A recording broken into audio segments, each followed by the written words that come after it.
Show, and today is a Q&A Weekends episode where we answer your question right here on the show. If you want to ask a question, just email us at contact@100mba.net. We would love to answer your question right here on the show. As always, I'm your host, your coach, your teacher, Omar Zenhom. I'm also the co-founder of the $100 MBA, a complete business training and community online. Make sure you check out our freebies over at 100mba.net. We have a free full video course on nailing your business idea validation. We also have some really useful guides you can download on creating a one-page business plan, to the essentials of a business website, to teaching and presenting. We got a whole lot more over there. Check them out. Today's question comes from Mustafa.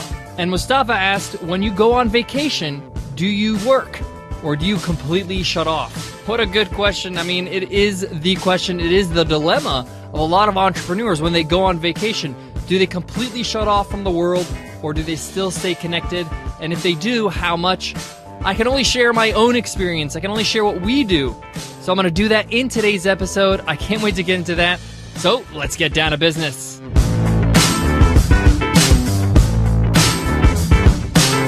Today's episode of the $100 MBA Show is sponsored by Amazing.com. Amazing.com offers proven online courses that can help just about anyone start their own business, from selling products on Amazon to launching the next hot mobile app. They've already helped more than 20,000 people get started. Learn how at Amazing.com or call 888-373-9363. Again, check them out at Amazing.com or call 888-373-9363 for more information. So Mustafa asks, when you go on vacation, do you work or do you completely shut off? All right, let me share with you what we do. Now, when we go on quote-unquote vacation, this is an intentional time off where we want to recharge our batteries. So obviously we want to minimize work as much as possible. And this is usually about a week or more. Sometimes it's 2 weeks or 3 weeks. And Nicole and I have tried this in practice a few times, and it really works. So number one, we do not completely shut off, meaning that we never check email for the whole week or completely cut off internet connection completely. I'm being completely honest with you, we do not do that. But we do stop working, really. And by working, I mean producing things, creating things. And we take some time just to relax. So what we do is that when we go on vacation, we dedicate 30 minutes in the morning, maybe during breakfast or before breakfast, to check emails and to check in with our team. So Nicole and I are not the only ones that run our business. We have a total of 9 teammates, actually 10. We just hired another person. And typically they report to us with an end-of-day report, and that's via email. Or some people, they send us Slack messages, depending on the role they're in. Now, when we go away, we let them know, hey, we're going to be going away, so Slack is not really an option I want you to use. Don't Slack me any messages because I won't be able to respond because I'm relaxing. So email is the only form of communication that we communicate with our team when we're on vacation, because we spend that 30 minutes in the morning to just check if everything's okay, if there's any major problems or there's any issues that need our direct attention. Now, a part of this is training your team. So maybe when you're on vacation, you spend those 30 minutes, you get an email when somebody says, listen, I got a problem. I don't know what to do. Here is the problem. Your immediate response is not to solve the problem. Your immediate response is to reply to them and say, what do you think is a good solution to this problem? Empower them to do it. Empower them to find a solution and get onto it. That's what a great manager does. A great manager shows others how to solve their own problems. So see what they come up with. Most of the time, I'm talking about maybe 95% of the time, the reply back with the proposed solution is a great solution, and you just say, all right, go ahead and do that, and it's over. Many times when we go on vacation for a week or so, we don't even take our laptops. We just handle things on our phones via email. And after those 30 minutes are done in the morning, and often I don't even use up all 30 minutes, that's it. I shut off my phone, figuratively, I don't actually power it off, but I don't go back and check emails throughout the day. I only check it in the morning for those 30 minutes. And I enjoy my break. Now, does this mean that Nicole and I do not talk about business at all or discuss what's going on in our business? No, we actually do. And in fact, it's a great time to talk about big picture planning, the future of your business, because you're relaxed now. You're not pressured by the day-to-day tasks you're doing, and you're not thinking about, I got to do these tasks today, and bogged down by that stress. When you're on vacation, you're in a good mood, you're eating well, you're sleeping well, and your mind is receptive to great ideas. So often Nicole and I will discuss our business and the future of our business on vacation because it's something that we love. And it's a stress-free environment. And it's kind of a time for us to share all our ideas. We put them out on the table, and there are no bad ideas, really. It's also time for us to open up and talk about how we feel things are going in our business. What are some areas we're not happy with? What are some areas we want to change? Or maybe what are some things we want to let go of and not have to deal with anymore? These discussions are really healthy, and they're not required. It depends on you.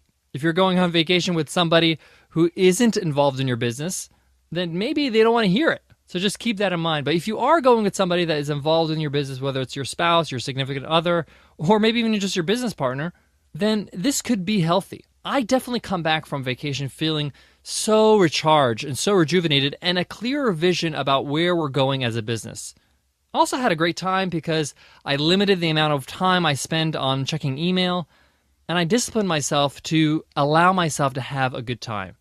Guys, I got more on today's topic when it comes to shutting off when you're on vacation, how to do it, what we do. But before that, I got to give love to today's sponsor, Edible Arrangements. As a listener to the $100 MBA show, we know you're results-driven, you're ambitious, you've established yourself professionally, and now you're looking for more. Take the next step in your entrepreneurial journey with Edible Arrangements. The brand that revolutionized gifting with handcrafted fruit arrangements and gourmet chocolate-covered fruit now also offers delicious everyday treats like smoothies and fruit salads and parfaits. And as an Edible Arrangements franchisee, you get access to an established brand with 16 years of growth, over 80% brand recognition, and 1,200 locations worldwide. You'll benefit from the know-how, support, and millions of visitors to the Edible Arrangements e-commerce platform. Discover why Entrepreneur Magazine named Edible Arrangements a top franchise among the best of 2015. Start your journey to sweet success as an Edible Arrangements franchise owner. Call 1-888-727-4258 or go to edible.com.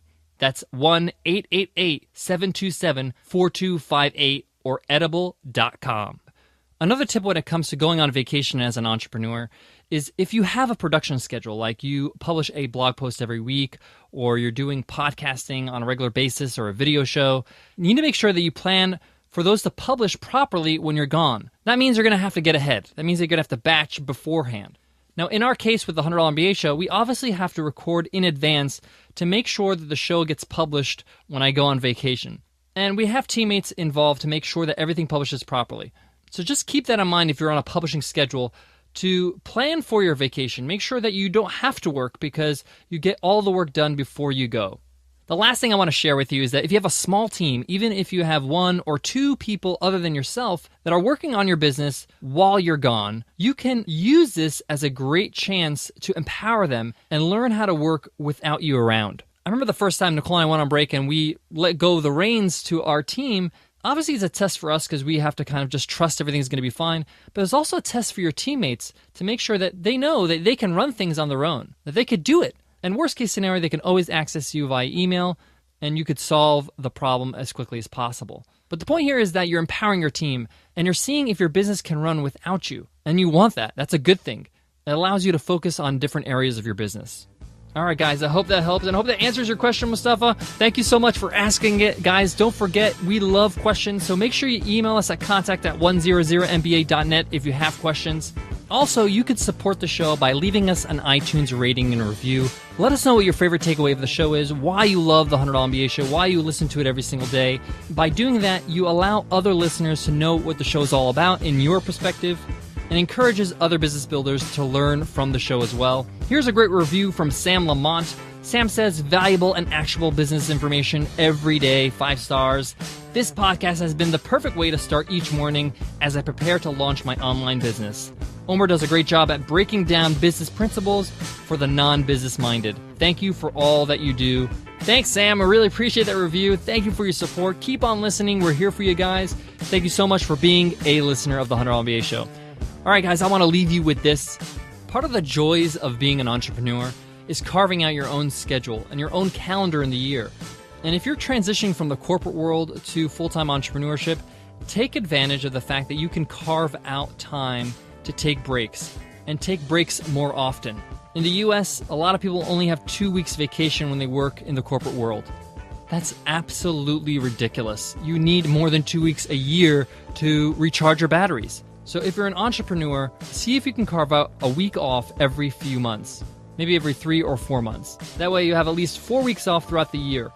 having frequent breaks allows you to recharge your batteries and realign your business because you're refreshed and you can think clearly.